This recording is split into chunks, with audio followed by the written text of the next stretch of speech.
René Narcisse Moto nous a rejoint. Bonjour et bienvenue René. Bonjour Étienne et Bouddha. C'est bien de vous revoir après quelques jours de week-end. Oui, c'est bien. Je suis très fier de te revoir. Heureusement que les dieux de la santé t'ont permis de voir cette nouvelle journée et d'être en notre compagnie ce jour. Oui, on ne peut pas dire autant pour beaucoup d'autres. On va avoir donc ce matin, René Narcisse, une pensée pour ceux-là même qui nous regardent depuis des hôpitaux qui ne sont pas du tout en santé. On va simplement leur souhaiter prompt rétablissement. Et quel que soit l'endroit où ils se trouvent, René, ils ont droit à l'information, mais alors la bonne information. Et la bonne information ce matin, c'est avec vous, avec la revue de presse de ce jour qui sera plutôt assez étoffée. Tout à fait. Hein. Deux faits majeurs vont constituer cette revue de presse ce jour. Étienne et Bouddha, on parlera déjà de cette réaction du président français Emmanuel Macron à un expatrié, un immigrant camerounais. Bon, c'est quelqu'un dont on essaie trop situer. Tout à fait, ça va dans tous les sens. De toute façon, c'est une réaction qui dérange les Camerounais et les interprétations vont dans tous les sens. Le second fait majeur, quant à lui, portera sur les législatives et municipales. Il faut noter que la commission d'un élément du Conseil constitutionnel a donc rendu sa copie actuellement à Tanganard. Donc on attend de connaître dès ce lundi les noms des gagnants de ceux, n'est-ce pas, qui vont désormais gérer les affaires parlementaires du Cameroun. On commence donc avec le premier fait majeur qui lui porte sur cette sortie d'Emmanuel Macron ce jour. Le Messager s'interroge, il faut le dire, à la suite de la réaction d'Emmanuel Macron, le président français. Cameroun qui gouverne, voilà l'interrogation, la question que pose le quotidien Le Messager ce jour. Pendant que le journal veut savoir s'il s'agit d'une pression extérieure, il ne s'empêche pas tout de même d'indiquer qu'un activiste camerounais a interpellé samedi dernier au salon de l'agriculture le président français qui lui, en guise de réponse, a confessé que c'est sous sa dictée que le chef de l'État a libéré Maurice Kamto et compagnie. Info Matin qui est également disponible en kiosque ce jour pour sa part voit cela comme de l'offense au chef de l'État camerounais. D'après ce quotidien, les leaders d'opinion demandent le rappel de l'ambassadeur du Cameroun en France pour consulter ce suite aux propos jugés irresponsables du président français Emmanuel Macron. Pendant ce temps, la météo souligne que Emmanuel Macron met les Camerounais en colère et du coup, les compatriotes de Paul Biya se déchaînent, poursuit donc le bi hebdomadaire, la météo qui nous donne rendez-vous en kiosque ce matin. Et Réalité Plus, pour sa part, rappelle le président français qui devrait faire preuve d'un peu de tenue et de retenue. Le journal renchérit en soulignant que le Cameroun n'est pas une mairie française. Un autre journal qui ne s'est pas gardé de parler de cette sortie ou de cette réaction du président français Emmanuel Macron, c'est Sa Presse de Steve Wilfried Njor pour ce journal. Il est important de noter que Macron reconnaît qu'il ne contrôle plus le Cameroun. Et le journal L'Équation, qui est aussi disponible en kiosque ce matin, de souligner que le président français tombe le masque. Le du Sahel de Guibaï Gatamba, de son côté, renseigne que Issa Chiroma recadre Emmanuel Macron. Autre sujet, on le dit que législative municipale 2018, la presse locale en parle ce matin, démonstration à l'instant avec le Messager de Jean-François Chanon. On va d'abord du côté du Fundi 7, la commune d'arrondissement de la ville de Yaoundé. Augustin Tamba sur le grill, indique donc le journal qui nous amène ample précision à la page de ce matin. Info Matin quotidien en parle également, municipal 2020 à la page 4, le journal renseigne que Yaouba Abdoulaye sème la zizanie à Marwa 2e.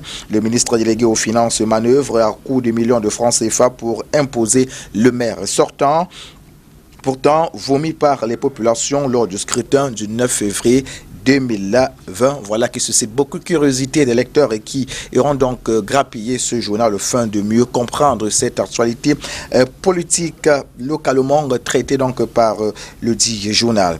Le journal également un autre journal justement qui en parle ce matin, c'est l'œil du Sahel de Guibaye Gatama. L'œil du Sahel de Guibaye Gatama nous amène du côté de Ngaroundéré, de Garoua et de Maroua. Là-bas, on parle des candidats au poste de super maire. Ça suscite de curiosité et ça amène les uns et les autres de sortir de leur gond. Démonstration faite en page 6 et 7 chez nos amis du tri hebdomadaire L'œil du Sahel. On vous l'a dit, c'est un journal qui est piloté par Guibaye Gatama. Le même journal également parle de Amadou Amidou qui remplit donc à la commune de Marawa, premier pour ce qui est donc des municipales 2020. Rendez-vous en kiosque pour en savoir davantage. La nouvelle expression de Séverin Tchounk nous amène d'abord du côté de Bafoussam. Dans cette partie du Cameroun, on parle de rude bataille pour être maire. Et le journal est souligné qu'alors que le RDPC peine à fédérer les conseillers municipaux issus de ses rangs autour d'un candidat, le SDF espère bénéficier des dissensions pour créer la surprise. C'est en part-jeu de cette information. Et cette fois, du côté des Kribi, toujours avec la nouvelle expression, on parle de l'élection des maires sous haute tension dans cette partie du Cameroun. Menaces de mort, corruption à ciel ouvert et indifférence des autorités font planer la peur sur la ville. C'est en page 3. Cette information ne perd rien à faire un tour en kiosque au fin de Seuil de Gauthier à la bonne source. Le tri hebdomadaire le soir, en première de couverture, s'est intéressé au double scrutin de février 2020 à Tumburo. Des fausses coupures pour acheter les électeurs et racheter les bulletins du Rassemblement démocratique du peuple camerounais, indique dans le tri hebdomadaire le soir. Ample précision, c'est en kiosque Etienne et Boudapa. À l'air donc en kiosque ce matin, voilà ce qu'on pouvait dire pour l'actualité partagée à René Narcisse Mouto. Mais il faut dire également qu'il y a d'autres faits qui sont traités par la presse locale ce jour. Tout à fait. On commence avec le quotidien L'économie, ou devais-je plutôt dire L'économie Report ce matin, qui met un point d'honneur sur les assurances au Cameroun, les défis qui attendent le nouveau président de la FANAF. L'administrateur du groupe SIA, César Ekomie Afeni, a été élu 174 voix sur 180 par des délégués lors de la 44e Assemblée générale de la Fédération des sociétés d'assurance de droit national africaine qui s'est achevée à Libreville au Gabon le 20 février 2020. Il va diriger cette organisation pendant les 3 prochaines années. Poursuit donc l'économie Report ce matin, qui ne s'empêche pas également de parler d'infrastructures au rez-de-chaussée de sa une ce matin. Ce qui change avec la réception provisoire de la route Yoko Lena, c'est en page 5. Et parlant de transport également, l'économie Report parle de régression de la mortalité routière de 41% en 8 ans au Cameroun. C'est en page 5. Cette information ne perd rien à faire un tour en kiosque ce matin.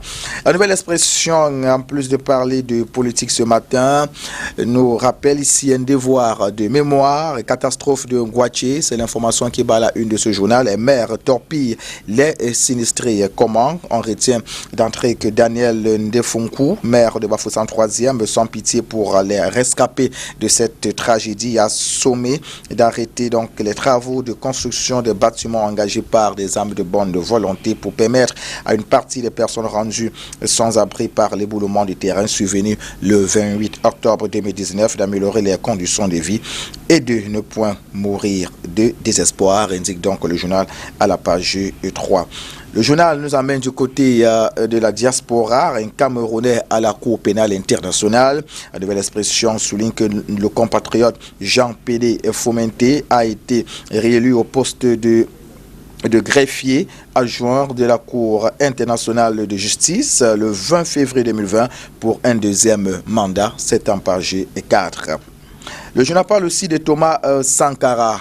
11 jours avant sa mort, ce que le chef de la révolution au pays des hommes intègres avait prédit. Alors, le savoir en kiosque, c'est en page 6 et 7. Et puis le journal revient sur la course de l'espoir déroulée samedi dernier du côté de Buea, la capitale régionale du sud-ouest du Cameroun. Le journal dit préciser que le nord-ouest dompe le mont Cameroun.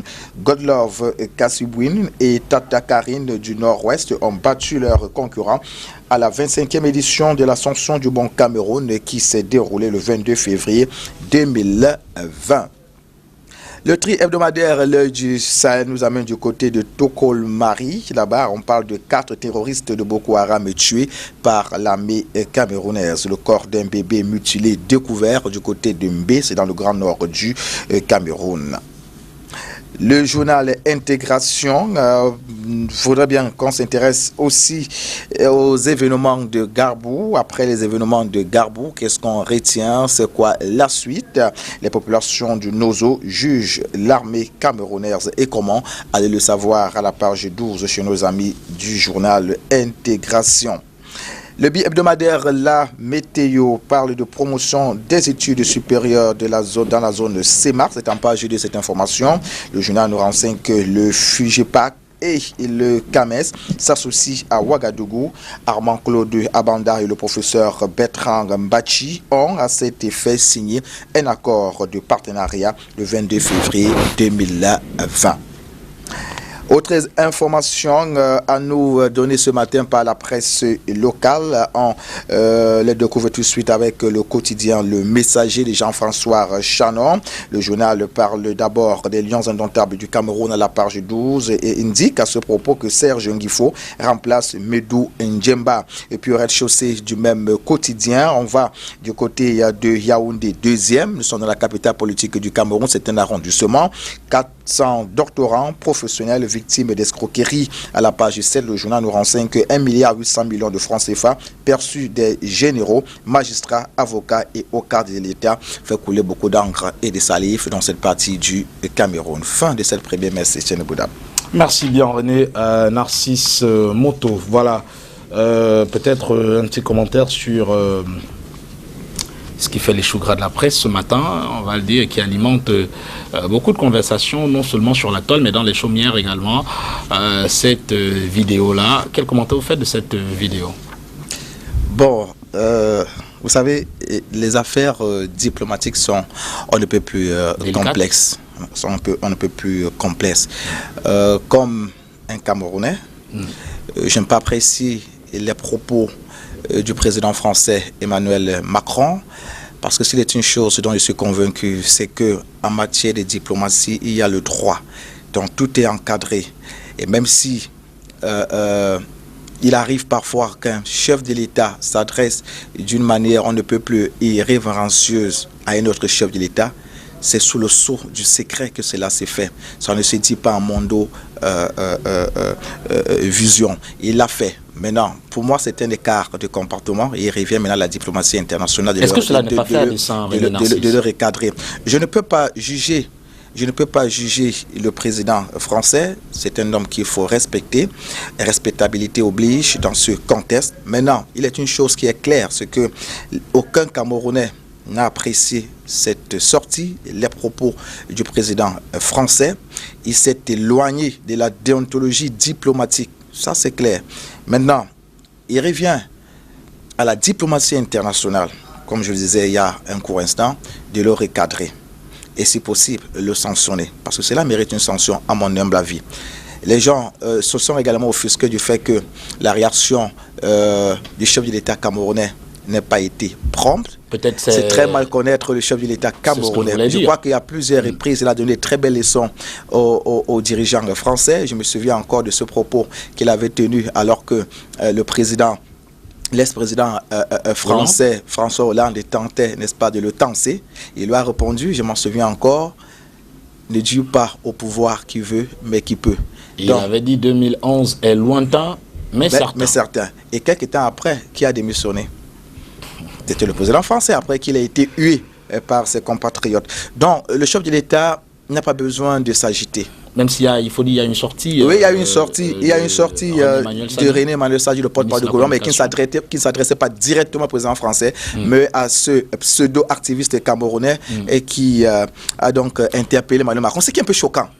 Je vais peut-être corroborer ton point de vue. Quand tu dis que c'est peut-être un théâtre, c'est-à-dire que c'est une pièce qui a été arrangée par peut-être la chancellerie française, peut-être, parce qu'on a souvenance. Parce que si aujourd'hui on dit que cet activiste qui vient de la Méditerranée, dans un contexte on ne peut plus obscur, c'est-à-dire qui n'avait pas de papiers, comment expliquer que ce dernier parvient à circuler librement en France. On a souvenance. Il y a des médias comme ça qui circulent en France. Qui circulent en France, mais qui ne peuvent pas interpeller un chef de l'État au point de lui parler et ce dernier de s'arrêter pour l'écouter.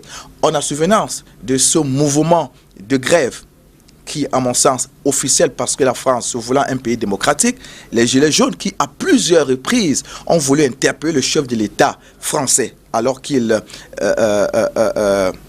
arpentait les rues de France. Dieu seul sait combien d'hommes en tenue sont tombés sur ces manifestants qui ne revendiquaient que leurs droits. Ils n'ont pas pu parler au chef de l'État. Les citoyens français qui revendiquent un droit, mais on nous montre un expatrié, quelqu'un qui est entré de façon frauduleuse dans ce pays, parvient à interpeller un chef d'État et s'adresser à lui, et ce dernier de lui accorder une oreille attentive. Je crois que c'est un scénario qu'il faut étudier, et je crois que si on creuse profondément, on comprendra beaucoup de choses. Alors René Narcisse, quel peut être maintenant l'impact de cette vidéo sur le quotidien des Camerounais, non seulement, mais également sur la relation diplomatique entre le Cameroun et la France? Bon, pour moi, ça n'aurait aucun impact. Ça n'aurait aucun impact. Parce que jusqu'ici, le chef de l'État camerounais a dirigé ce pays sans aucune influence extérieure. Les gens disent que c'est sous la pression française que le chef de l'État a libéré Maurice Kamto. Je pense que c'est ce qui est dit dans cette vidéo par le... Qui peut le prouver? Et même s'il a dit, c'est normal. Le Cameroun et la France entretiennent des relations depuis des années, des relations diplomatiques. C'est des pays frères. Il y a un partenariat qui lie les deux pays. Il est normal que le président français demande, ce n'est pas une instruction, demande au président camerounais de libérer Kamto. Encore qu'il faille qu'il évoque des éléments qui puissent permettre au chef de l'État de succomber à cette demande. Plusieurs fois également, le chef de l'État a demandé au président français de lui accorder une certaine faveur. La libération, par exemple, de Longuet. Le chef de l'État camerounais était intervenu. Il avait demandé au président français de voir dans quelle mesure on peut libérer Longuet, et cela avait été fait. Donc, je crois que le président de la République n'a pas besoin de se livrer à un spectacle pour rappeler au monde entier qu'il lui arrive aussi parfois de demander à un chef d'État certaines faveurs. Non, la diplomatie, des choses se font et cela est protégé. C'est sous le secret, le socle du secret. Maintenant, si un président, je ne sais pas ce qu'il voulait démontrer, vient à Mondovision, dit comment il a l'habitude de parler au chef de l'État camerounais, je crois que là, il a péché, il s'est égaré, tout simplement. Il faudrait qu'il soit recadré. Quelle est l'attitude à avoir maintenant pour les populations, pour les citoyens que nous sommes, dans un contexte où, il faut le dire grossièrement, lentement, progressivement et malheureusement, les gens sont en train de, je vais dire, disloquer la structuration même conviviale de la chaleur camerounaise dans des tontines et des sardines. Donc, je crois que les Camerounais doivent adopter l'attitude du chef de l'État Paul Biya. Ils doivent rester calmes. Est-ce que les déclarations de Emmanuel Macron ont empêché aux Camerounais de vivre? Est-ce que les déclarations dans la de Emmanuel Macron... il faut le dire, le silence également est une forme de communication. Et tout à fait. Et on sait que le chef de l'État camerounais a l'habitude de le faire. Il est coutumier de fait. Il n'agit pas sous l'effet de la pression. Non, il a son temps. Le temps du chef de l'État, c'est peut-être le temps de Dieu. Donc il faut rester calme. Que les Camerounais continuent à voir qu'il y a les occupations. Ce n'est pas, comme l'a dit, il y a un journal qui a rappelé à Emmanuel Macron, je crois que c'est réalité plus, que le Cameroun n'est pas une mairie française, qu'il gère la France. Je crois qu'il y a encore des crises là-bas qu'il n'a pas encore pu gérer, qu'il gère d'abord ces crises-là, qu'il ressuscite là-bas, et là on comprendra qu'il est un bon chef de l'État, un bon président. Il ne faut pas qu'il vienne s'immiscer dans les affaires. Est-ce qu'il y a pas beaucoup de choses qui bougent? Est-ce que les lignes ne bougent pas, René Narcisse, quand on sait que l'influence, on va dire, l'impact de la France au Cameroun est en train, on va le dire progressivement quand même, de régresser? On voit le groupe Bolloré qui part du port autonome de Douala, et on a plusieurs autres exemples comme ça. On a même vu une vidéo on a revu une vidéo sur laquelle le chef de l'État parlait de la collaboration diplomatique entre le Cameroun et la Chine, où il disait que c'est mieux avec les Chinois parce que les Chinois au moins n'enlèvent rien à personne. Est-ce qu'il n'y a pas un peu une sorte d'envie de reprendre la main de la part de la France sur les affaires du Cameroun? Je ne comprends pas donc pourquoi tout à l'heure j'ai voulu corroborer ton argumentaire qui pourrait nous amener à réunifier ou à subodorer un plan monté de toutes pièces. D'accord? Et je n'ai pas voulu entrer en profondeur, il y a des images qui montrent que la chancellerie française chancelle un tout petit peu. La chancellerie française chancelle. Un tout petit jeu peu. de mots. Oui, chancelle un tout petit peu. Ça, vous tous en pesant d'or. On se comprend. Donc, on se rappelle également cette visite du ministre des Relations extérieures français au Cameroun, Jean Le Drian. On sait tout ce qu'il est venu faire. On sait tout ce qu'il est venu faire. À l'aube d'une décision que l'État du Cameroun voulait prendre concernant l'implantation du groupe Bolloré au Cameroun. Donc, n'entrons pas dans ces détails. J'ai dit, si on creuse profondément, on comprendra d'où vient cette vidéo. Donc, je crois que jusqu'ici, le Cameroun est debout. Je préfère employer l'expression d'un ministre au commis de l'État. Le Cameroun est debout. Ce n'est pas les propos d'un chef d'État français. Ils ont essayé plusieurs fois. Le chef de l'État est resté toujours zen. Est-ce que ça ne rame pas contre-courant avec ce ministre français qui est au Cameroun et qui est de retour en France, a dit qu'il a vu, il n'a pas seulement entendu, il était sur le terrain, il a vu et que le Cameroun contrôle tout à fait la situation. Par contre, dans les propos du président français, on a semblé croire que la situation, il y avait une sorte d'escalade de violence qui était encore montée en puissance. J'ai dit tout à l'heure que la diplomatie, c'est un landerneau, on ne peut plus complexe. Il y a des choses qu'on ne voit pas. On les ressent tout simplement. Et une fois qu'on les ressent, on peut donc comprendre qu'il y a des choses qui se passent. Il y a les lignes qui bougent. Le Cameroun ne se fait... Voilà une preuve de plus que le Cameroun n'est pas contrôlé par une puissance étrangère. Il y a certes des relations diplomatiques, il y a la coopération entre les pays. Et je crois que le Cameroun est libre de nouer un mariage avec un pays selon qu'il juge l'intérêt qu'il y a à nouer ce mariage. Donc, on ne peut pas imposer au chef de l'État une conduite, une ligne de conduite, une ligne éditoriale. Non, je crois que le chef de l'État est assez mature, c'est un fin stratège, je crois en lui, et ce serait trop lui demander de réagir immédiatement aux réactions du chef de l'État. C'est un épiphénomène, c'est un fait divers même d'ailleurs. Pour sortir, un fait divers, dit René Narcisse Mouto, pour sortir peut-être un mot à l'endroit de tous ces Camerounais, parce que on va t'offrir de vous mettre dans une tontine ou de vous faire consommer de la sardine. Maintenant, dès qu'on regarde des opinions sur la toile, en télé, en radio, on a envie simplement de vous mettre dans un bord, dans l'un ou dans l'autre. Personnellement, ces deux termes pour moi ne me posent aucun problème. J'aime souvent faire de la tontine parce que ça m'aide à améliorer mon quotidien. J'aime manger de la sardine parce que c'est bon. C'est tout. Donc René Narcisse Mouton retient qu'il fait de la tontine pour améliorer son quotidien. Oui, c'est bien de faire de la tontine. Il mange de la sardine. La vie est très dure au Cameroun. Comme partout ailleurs d'ailleurs. Et la tontine nous aide à améliorer notre quotidien, à pouvoir joindre certains bouts. Et la sardine, on en consomme parfois quand la vie est dure. Cela ne nous empêche pas, et c'est bon. Cela ne nous empêche pas, René Narcisse, de dire que toutes les populations camerounaises du nord, du sud, de l'est et de l'ouest devraient être derrière leur armée. Oui, on devrait être derrière notre armée pour soutenir cette armée-là qui a besoin plus que jamais de notre soutien. Ils vont jusqu'au sacrifice de leur vie pour la sauvegarde et l'intégrité du territoire national camerounais. Donc, ils ont besoin de sentir que la population camerounaise est avec eux. Et il faut le dire, c'est une belle relation armée-population au Cameroun. Donc, on va également avoir une pensée pour toutes celles des populations qui nous regardent du côté du nord-ouest ou du sud-ouest, pour celles des populations qui n'ont même pas du tout la possibilité de nous regarder. Il faut le dire, on souhaite simplement que la stabilité et la paix reviennent de ce côté-là, René Narcisse. Oui, parlant justement des populations du nord-ouest et du sud-ouest, j'ai une pensée pieuse envers ces populations. J'ai une seule chose à leur dire ce matin, c'est qu'il ne faudrait pas qu'ils suivent la sirène des déstabilisateurs. Oui, qu'ils restent sereins. Le chef de l'État fait ce qu'il peut pour que la paix, le calme puisse revenir dans ces deux régions. Il n'y a aucun être humain au monde qui prendrait du plaisir à voir les siens mourir comme des bêtes.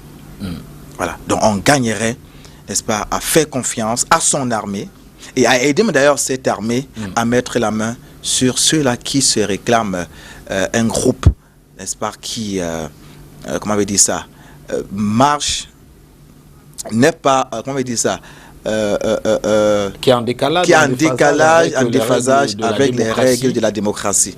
Ceux-là doivent être pourchassés et arrêtés. Dans aucun pays au monde, on ne négocie avec les séparatistes. Dans aucun pays au monde, on ne négocie avec les terroristes. Il est hors de question de demander à l'armée camerounaise qui est formée pour ça de déposer les armes. Non, c'est aux séparatistes, aux terroristes de déposer les armes. C'est aussi simple que ça. En tout cas, on attend bien... Maintenant, il y a des pistes de négociation. Il y a des pistes de négociation. Je crois que le gouvernement camerounais est en train de le faire. D'accord. Des mesures ont été prises pour entamer la négociation. La négociation a déjà été entamée. On a eu un grand dialogue national. Il y a d'autres procédures qui sont en cours pour qu'il y ait de véritables dialogues, de véritables négociations afin que la paix puisse revenir dans les deux régions aujourd'hui en crise, le nord-ouest et le sud-ouest. Merci infiniment René Narcisse Moton. On vous retrouvera demain lorsqu'il sera 7h30 pour notre messe. Oui, la presse va donc être revue ce matin-là. Demain par vous, René Narcisse Moton. Modeste le prénom à l'honneur ce matin, vous en connaissez? Oui, non? Oui, un ancien lion indomptable du Cameroun, Modeste Mbami. D'accord. Je lui adresse un bonjour sympathique ce matin. Monsieur Modeste Faupas. Oui, je pense du côté des impôts. Donc on lui passe également le bonjour. Si tu le dis. Si je le dis. Vous pensez à Modeste Mbami, c'est votre camarade de classe? Non, c'est un lion indomptable. À travers derrière le ballon. Tout à fait. Allez, Adjara Ali vient dans un instant nous donner les infos du jour, mais avant, un peu de musique pour digérer toutes ces informations. A tout de suite.